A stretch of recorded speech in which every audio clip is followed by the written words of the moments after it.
Hello, welcome to this month's version of Great Leadership Teams Build, Great Leaders Build Great Leadership Teams webinar series. Today's topic is an important one, not an easy one, but an important one on how to measure the effectiveness of your leadership team. Before we get started, I just want to introduce myself. My name is Jack McGinnis. I'm the managing partner of Relationship Impact, a consulting firm that works with the executive teams of growing companies to help their leadership teams get and stay in sync.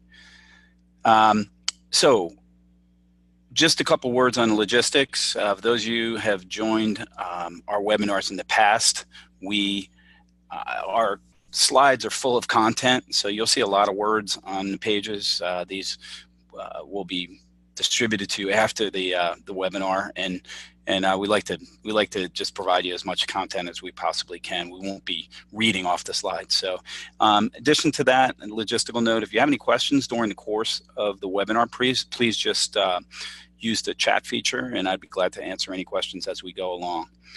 So here we go. So how to measure the effectiveness of your leadership team. First of all, I just want to start by saying that business results are most important. Business results are key. Organizations are in the business commercial organizations are in the business of making money. Nonprofit ones are in the business of reaching their advocacy or fundraising goals, et cetera, et cetera. And we are no doubt proponents of that. The leadership team is instrumental in helping organizations achieve those business results. But I hope what you'll see during the course of today's discussion is that there are other ways in addition to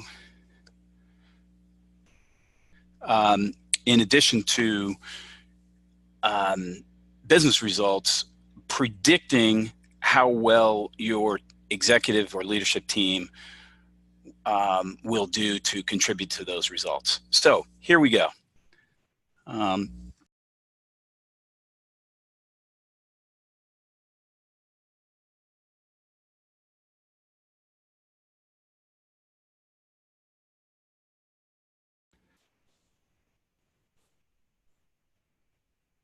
Okay, I'm sorry, guys. I think I have to start again. I messed up the, so welcome to this month's version of Great Leaders Build Great Leadership Teams webinar series.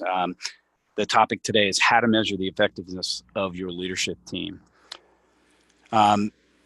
For those of you who haven't joined before, our slides are chock full of content, which we hope you will enjoy post the webinar, which we'll pass these out to you and provide you a link to a web page that includes this transcript, the audio and video of the webinar, etc.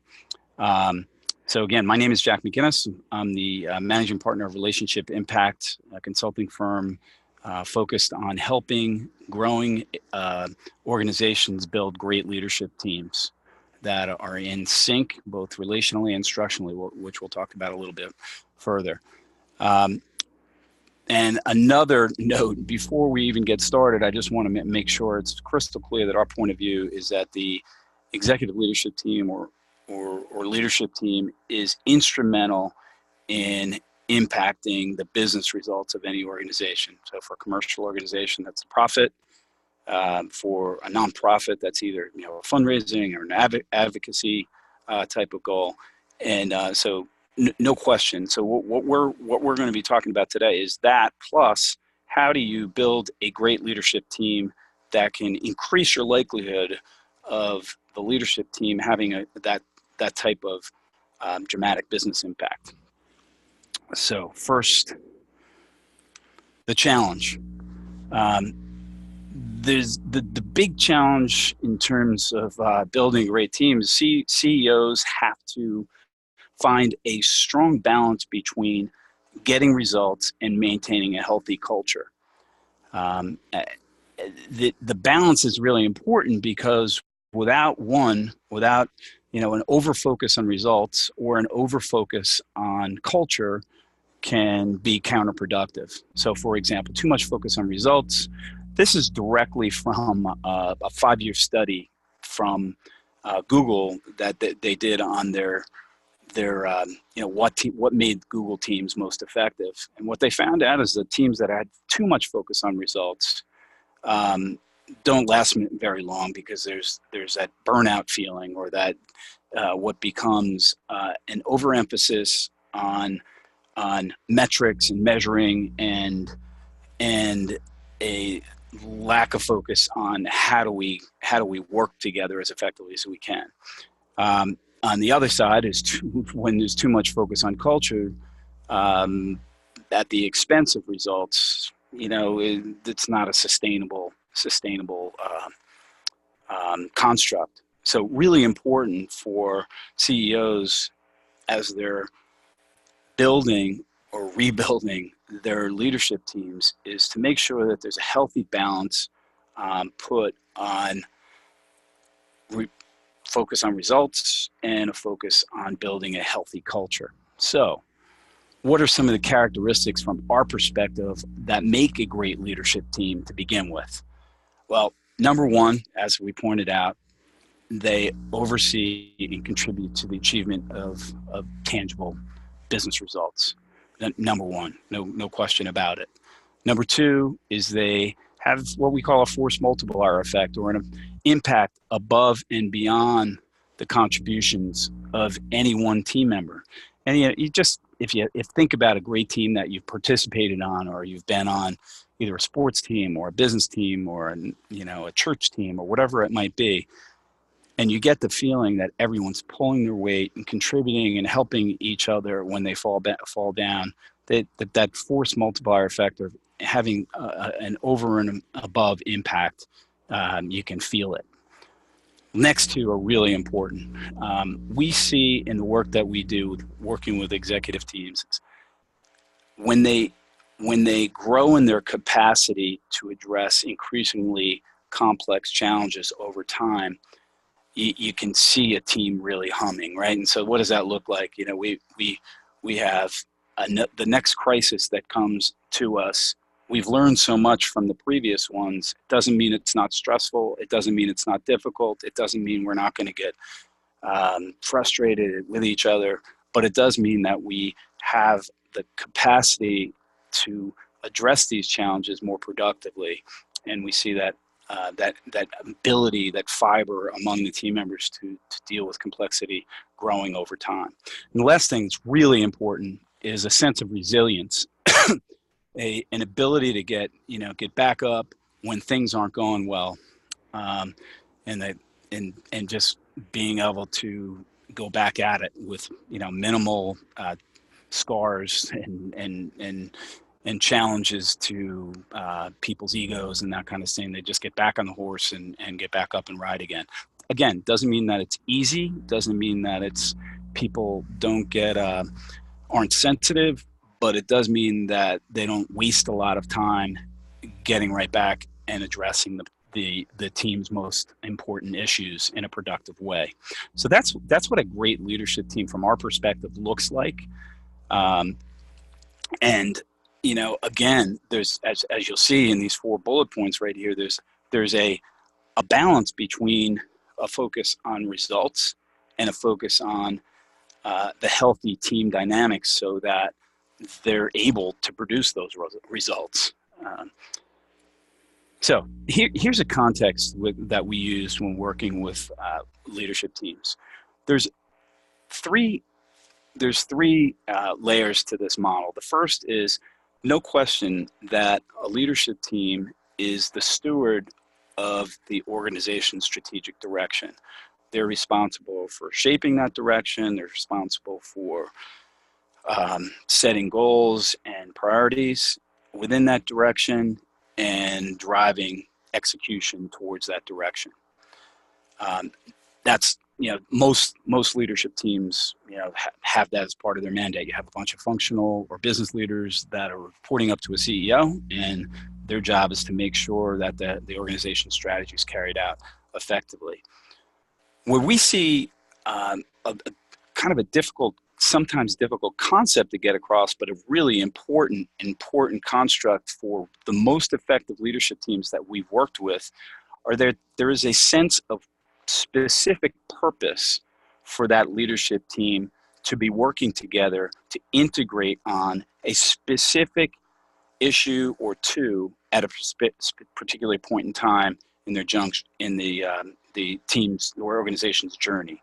And what that might look like is if an organization has a high customer concentration, there might be a strategy to differentiate, to reduce the customer concentration risk, and the team is focused on working together to build a common go-to-market strategy. So all lines of business leaders, marketing, finance, project management office, whatever it might be, all working together to make sure that that customer concentration risk is addressed. So, and those are typically 12 to 18 month focus points. So the best teams we've seen are those that leverage each other's capabilities to address specific business challenges at a particular point in team's journey.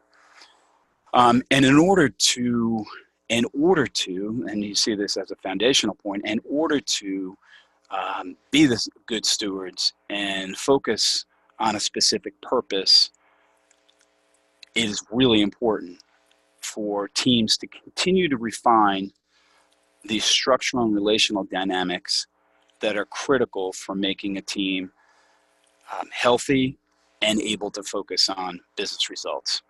And so we'll talk a little bit more about these structural and relational dynamics as we get into specific vehicles for how to measure the effectiveness of a team. So this is the important context that we used for to set up our measurement leadership team measurement framework. So here's a couple perspectives. Just like anything else, measuring performance of anything meaningful, it's important to make sure we have a short and a long-term. We're keeping sight of the short and the long-term perspectives.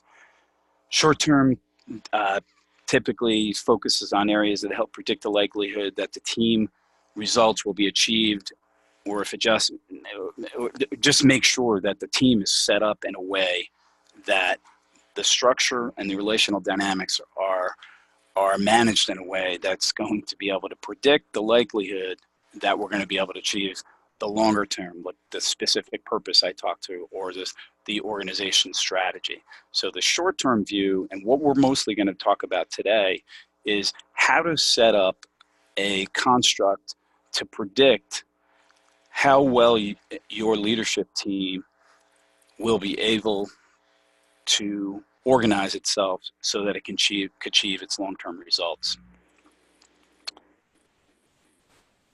So here's the predictive measurement model that we're talking about. We often refer to this as two sides of the same coin, right? And so the one side of the coin are what we call structural factors, or those areas that help team focus on achieving a specific result. And these things include, these are just a few items. Do we have the right people on the team? Does the team operate by a set of agreed principles or norms? Do incentives support the teamwork? Does the team manage meetings well? Do they focus on the long-term strategic or the short-term reactive issues at the expense of making sure they're maintaining focus on the long term? Another structural factor might be, based on our purpose, we have a strong purpose, do we have a sense for how our roles at the leadership team level are supposed to integrate? Now there are functional roles that we join a team with. We're a line of business leader with a CFO or whatever that might be. And we certainly have our day-to-day functional roles, but it's also important that we understand how we integrate and what our enterprise roles or cross-organizational roles are as a member of the leadership team.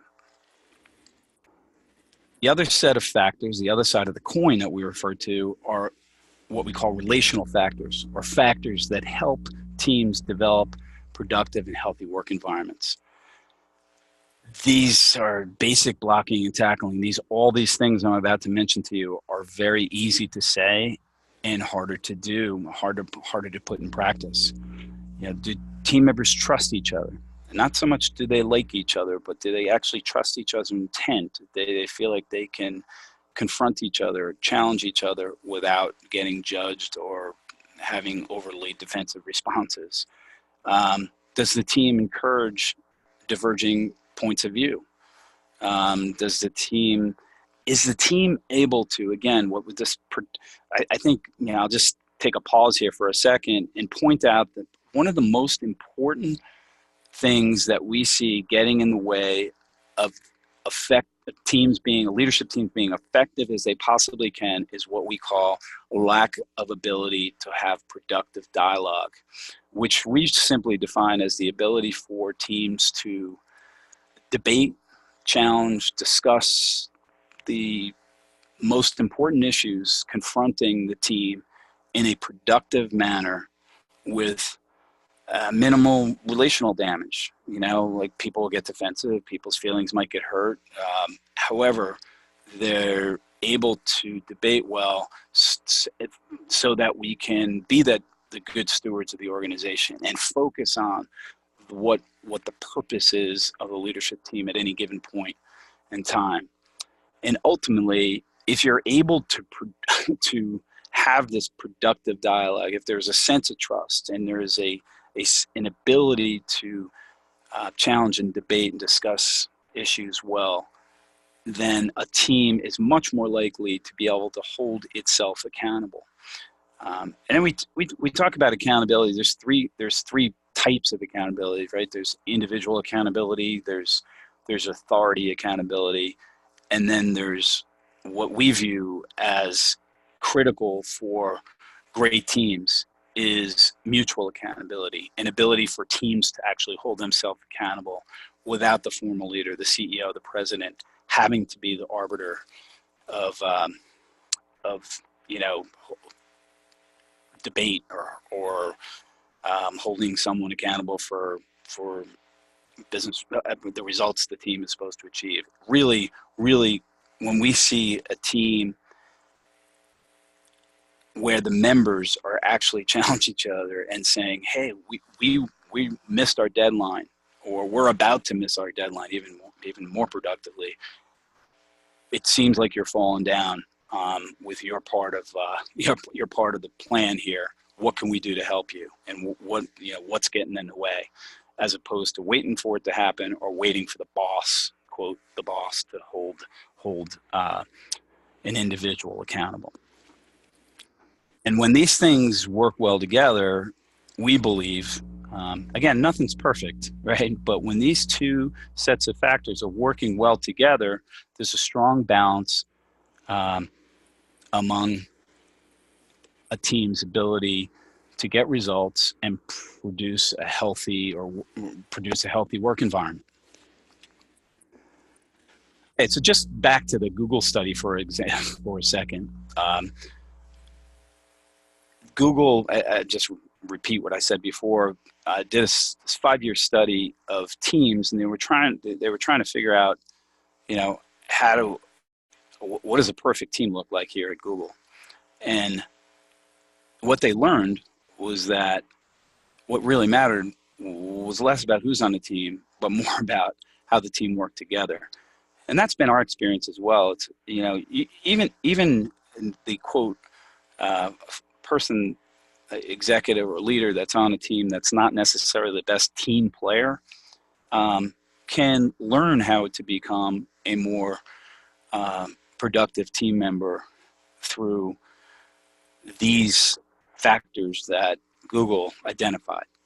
One is called psychological safety, the ability to be able to put your viewpoint on the table without being judged, to be able to make mistakes without feeling overly threatened. And again, I'm not talking about performance problems that were just swept under the rug, but I'm just talking about the ability to put my ideas, and to hear diverging viewpoints in a way that I feel, it's going to be okay to say what I say, and it's going to be okay if I make a mistake.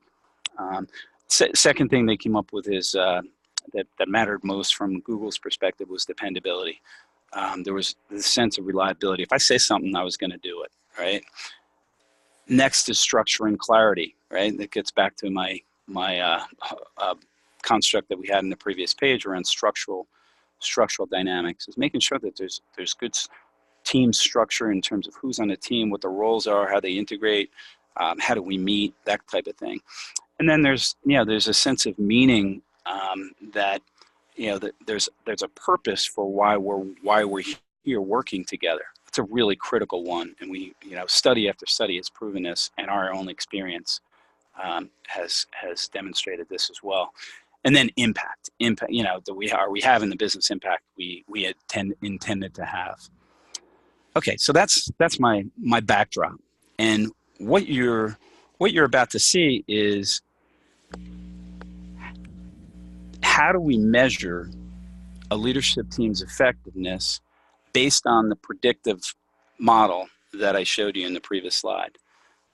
How can we set up our team in a way that we're going to have the right structure in place and the right relational dynamics in place so that we can get the business results. We can be that steward that we're called to be for the organization. We can achieve that leadership team purpose that we've agreed on together. That's going to have a meaningful impact on the organization, business impact on the organization. And so we use a tool called the Team Diagnostic from an organization called Team Coaching International. And it mirrors our predictive construct of structural and relational dynamics. And a couple of points on the diagnostic before we get into the actual tool itself. This provides a baseline for improvement, right? And so in most of our engagements, we start with a team diagnostic where the leadership team assesses itself.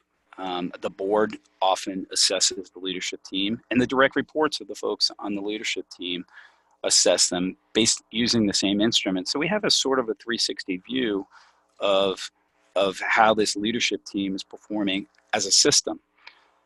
Again, it focuses on both structural and relational aspects of team performance. It also enables performance to be assessed from the perspective of those various stakeholders that I talked about. And perhaps most importantly, the tool looks at a team as a system rather than a group of individuals. And I think that's really important because what we start with in our diagnostic work is how are we performing as a team, not how are you necessarily performing as the team leader or team member X, Y, or Z. It takes a look at the team from a systems perspective so that we can start getting a sense for how well is the team doing both structurally and relationally. And it's a valid and reliable instrument that's been around for almost 15 years now. Okay, so the team diagnostic, as I said, it focuses on the team as a system, and it assesses performance from two perspectives. What results is the team achieving, and how is the team achieving these results? Right, again, these structural and relational factors. And yeah, as you can see here, there are things like resources, decision-making, alignment, goals and strategy, productivity, on the competencies that supports the team's ability to be productive. And then how is the team achieving these results? That's more on the relational side: respect, ability to communicate well, have their ability to trust each other, and their ability to have tough conversations about the most important things that are facing them. Or these are competencies that create environments that supports teamwork or collaboration. We believe that this model, this instrument called the Team Diagnostic, does an outstanding job of helping a team assess first where it's at, both structurally and relationally, and then target and pinpoint those areas that the team needs to work on to build the right balance of structural and relational dynamics. And so here's an example of what we're looking at. And so it's a quadrant, right? And we look at teams that are in the upper right-hand corner. This is nirvana. This very infrequently happens, but it's high team productivity and high team positivity, or good structural dynamics, good relational dynamics. And teams that, we're trying to move teams up in this quadrant. Teams that have a low team positivity and a low team productivity are burned out. That's why you see this red color here. They're it's a survival mode thing. And then, but teams that are, like we started with too much of a balance on too much focus on culture, right? Where low team productivity and high team positivity, or fun to work on for a while, but don't produce results and are not necessarily sustainable. And so this is the sort of the 2x2 construct that the team diagnostic uses. And the output is pretty, this is just one level of the output.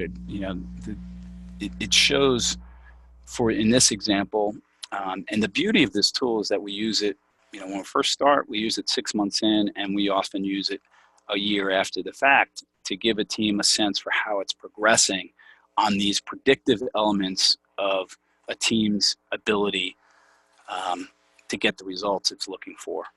So if you look on the left side of my chart here, it's in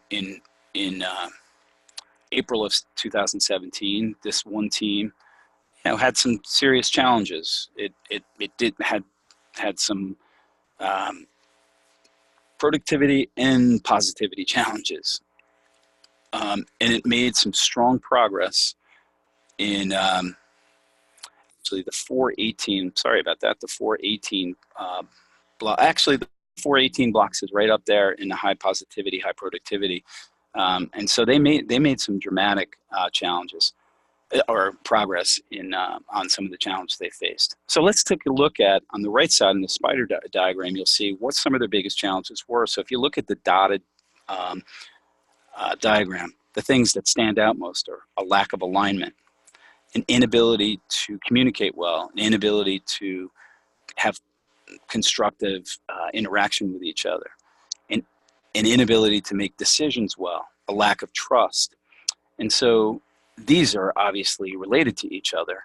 And when we worked with this team, we looked at what are some of the things that we can do to address constructive interaction, for example, and getting teams to make better decisions. So let's just talk a little bit about that, those two dynamics to start with.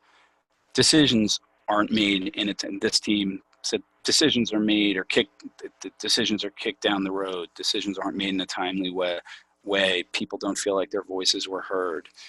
Well, the team's inability to trust each other led to the team's inability to interact constructively with each other, which led to some poor decision making. And so what we did was we hit on this notion of rebuilding trust and helping a team confront each other, provide feedback to each other constructively, and receive feedback constructively, which are two easy things to say and harder things for people to deal with. So there were two sets of things we focused on. We focused on a set of relational things where teammates made some behavioral commitments to each other to, for example, one team member made a commitment to listen more to, and this happens to be the leader.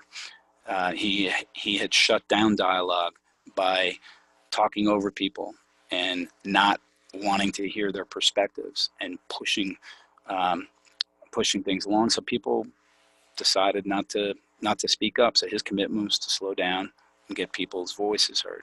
Other people's commitments were to speak up more and to challenge the CEO when he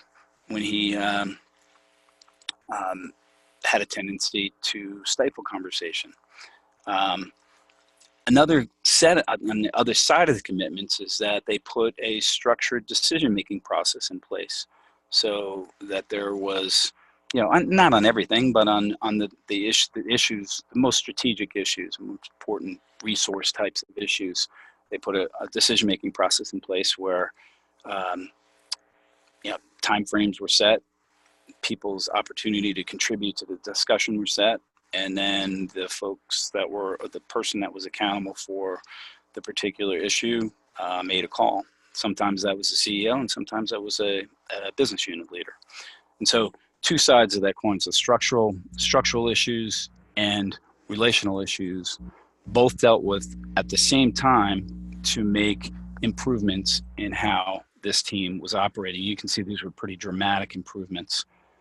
We don't typically see that type of dramatic improvement over, I guess this was over a year period of time, so I guess that's possible. So just to recap a little bit, leadership team measurement context, no question that the leadership team is in business of being a steward for the organization's strategic direction. They're also, the best teams that we've seen are those that have a real strong understanding of their collective roles together. Not just their functional roles, but their collective roles together, what they're working on together, how they integrate, what is the purpose of their integration, and how are they going to measure whether they're making progress towards that purpose. And again, teams have to continually refine their structural and relational dynamics. Team members leave, new team members are added, and the challenges change. Might move from, like the earlier example I used for reducing customer concentration risk was their biggest challenge, and now their next challenge is acquisition of complementary companies that can accelerate the growth of one of their business units, for example. So just to repeat, really important that the leadership teams are in the business of helping organizations achieve results. The model we talked to you about today is really designed to help a leadership team understand how to address any potential structural and relational challenges that may be confronting it at any given time, and to pinpoint and put plans together to work on those particular challenges. In our experience, the hardest challenges to overcome are the relational dynamics, the lack of trust that may be built up over time when teams aren't working well together. People make assumptions about each other, and things start to denigrate from there, and really hard to rebuild that trust. But nonetheless, if you're really going to have a team that is able to confront, debate, challenge each other on its most important issues it's facing in a productive manner, then really have to focus on building that trust so that a team can ultimately hold each other accountable. So again, we have a complementary leadership team assessment at the end of on our website. Here's the URL to that. And here are a couple resources that I mentioned during the webinar. First is what Google learned from its quest to build a perfect team. This is a New York Times article that describes that. Really interesting, really cool stuff, and has some links back to Google and the actual study. And then a great talk by Amy Edmondson on psychological safety.